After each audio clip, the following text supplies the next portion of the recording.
இன்றைக்கி 7 மந்த் பேபியோட டே 6 meal plan recipe தான் ஷேர் பண்ண போகிறேன். மார்னிங் பிரேக்ஃபாஸ்ட்டுக்கு 2 டேபிள் ஸ்பூன் ஓட்ஸ் பவுடர் எடுத்து தேவையான அளவு தண்ணி ஊற்றி மிக்ஸ் பண்ணிவிட்டு ஒரு திக்கான கன்சிஸ்டன்சி ஆகிற வரைக்கும் வேக வச்சு எடுத்துக்கிட்டேன். ஒரு பியர் எடுத்து ஸ்கின் அவுட் பண்ணி குட்டி குட்டியாக சாப் பண்ணி ஸ்டீம் பண்ணிவிட்டேன். நீங்கள் பியர் வாங்கும்போது நார்மல் சைஸில் இருக்க பியர் வாங்கிக்கோங்க. குட்டி குட்டியாக ஸ்மால் சைஸில் இருக்கும், அது வாங்க வேணாம். அது ஸ்டீம் பண்ணி பியூரி பண்ணால் லைட்டாக புளிப்பாக இருக்க மாதிரி இருக்குது. அது அம்முக்குட்டிக்கு பிடிக்கல. அதனால் நீங்கள் நார்மல் சைஸில் இருக்கிறத வாங்கினா குழந்தைங்க நல்லா என்ஜாய் பண்ணி சாப்பிடுவாங்க. ஸ்டீம் ஆன உடனே ஒரு மிக்ஸி ஜாரில் ஆட் பண்ணி ஒரு ஏலக்காய் அது கூட ஆட் பண்ணி நைஸாக அரைச்சி ஒரு பவுலுக்கு ட்ரான்ஸ்ஃபர் பண்ணி வேக வச்ச ஓட்ஸையும் அதில் மிக்ஸ் பண்ணி அம்முக்குட்டி கூட்டி விட்டேன்.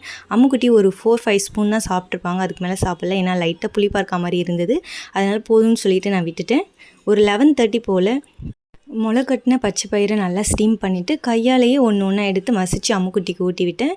இதை அம்முக்குட்டி கொஞ்சம் சாப்பிட்டாங்க. அம்முக்குட்டி சாப்பிட்டுக்கிட்டே அவங்க அண்ணா கூட விளையாடிட்டு இருந்தாங்க. தீக்ஷனும் அம்முக்குட்டியும் கொஞ்சம் நேரம் விளையாடிட்டு அப்புறம் தூங்கிட்டாங்க. அதுக்குள்ளே நான் லஞ்சு ப்ரிப்பேர் பண்ணிட்டேன். லஞ்சுக்கு ஒரு ஸ்பூன் துவரம்பருப்பு, ஒரு ஸ்பூன் ரைஸ் எடுத்து நல்லா வாஷ் பண்ணி 5 மினிட்ஸ் ஊற வச்சுட்டேன். ஒரு சின்ன வெங்காயம், பூண்டு, தக்காளி, மீடியம் சைஸ் பம்ப்கின் கட் பண்ணி வச்சுட்டேன்.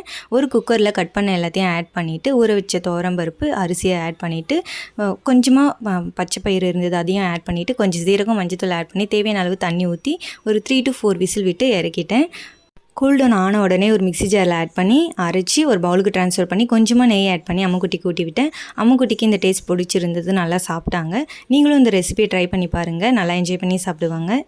4 o'clock ஃப்ரூட் ஃபீடரில் பொமோகிரானேட் போட்டு கொடுத்தேன். பட் அம்முக்குட்டி அதை சாப்பிடல, வச்சு கொஞ்சம் நேரம் விளையாடிட்டு தான் இருந்தாங்க.